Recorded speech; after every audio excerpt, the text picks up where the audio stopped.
Shalom saudara-saudara, salam jumpa kembali dalam kasih Tuhan kita Yesus Kristus. Saya punya channel baru dan channel ini khusus untuk renungan dan cover lagu rohani. Saudara-saudara bisa mengikutinya di channel Vejo World. Nanti saya akan berikan link di deskripsi video ini. Tuhan memberkati kita semua. Shalom.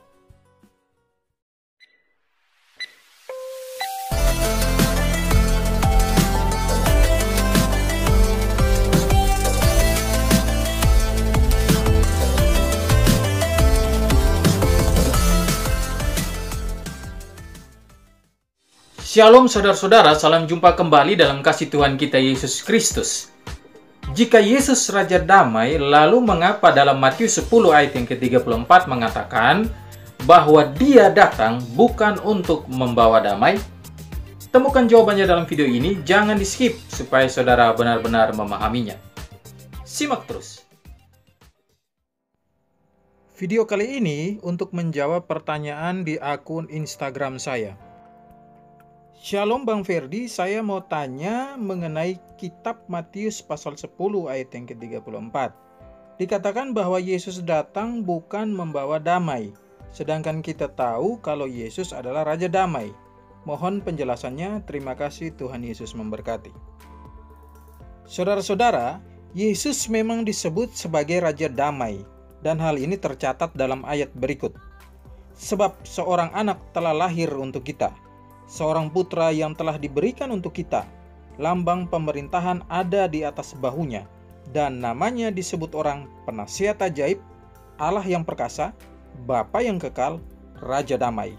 Yesaya pasal 9 ayat yang kelima. Tapi saudara, jika Yesus adalah Raja Damai, lantas mengapa dalam Matius pasal 10 ayat yang ke-34 mengatakan demikian? Jangan kamu menyangka bahwa aku datang untuk membawa damai di atas bumi. Aku datang bukan untuk membawa damai, melainkan pedang. Raja Damai harusnya membawa damai dan bukan membawa pedang, dalam pengertian memisahkan, bukan menyatukan. Kalau begitu, Yesus bukan Raja Damai? Yesus memang Raja Damai.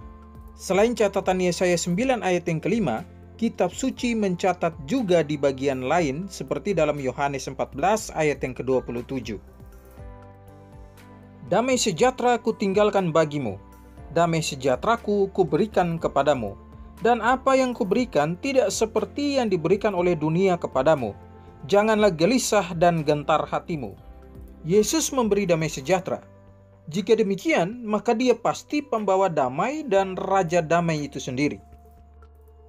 Sekarang lihat ayat yang lain. Sebab itu, kita yang dibenarkan karena iman, kita hidup dalam damai sejahtera dengan Allah oleh karena Tuhan kita, Yesus Kristus. Roma pasal 5 ayat yang pertama. Sekarang bagaimana kita memahami teks Matius 10 ayat yang ke-34? Apakah ayat ini bertentangan dengan ayat-ayat yang menyatakan bahwa Yesus adalah Raja Damai? Jelas tidak. Sekarang perhatikan ayat selanjutnya. Ayat 35 hingga ayat yang ke-36 dari Matius 10. Sebab aku datang untuk memisahkan orang dari ayahnya, anak perempuan dari ibunya, menantu perempuan dari ibu mertuanya, dan musuh orang ialah orang-orang seisi rumahnya. Ayat sebelumnya Yesus mengatakan Dia bukan membawa damai, dan ayat selanjutnya ada kata memisahkan. Berarti kalimat bukan membawa damai yang dimaksudkan Yesus adalah bukan untuk menyatukan kembali, tapi memisahkan. Saudara-saudara, apa yang Yesus maksudkan dengan kata memisahkan? Dan mengapa seisi rumah disebut sebagai musuh? Sebelum saya jelaskan, terlebih dahulu kita lihat ayat selanjutnya. Barang siapa mengasihi bapa atau ibunya lebih daripadaku, ia tidak layak bagiku. Dan barang siapa mengasihi anaknya laki-laki atau perempuan lebih daripadaku, ia tidak layak bagiku. Saudara-saudara, Matius 10 ini bicara tentang pengutusan murid-murid Yesus untuk memberitakan Injil. Nah, dalam pemberitaan Injil ini pasti ada respon antara yang percaya dan yang tidak percaya.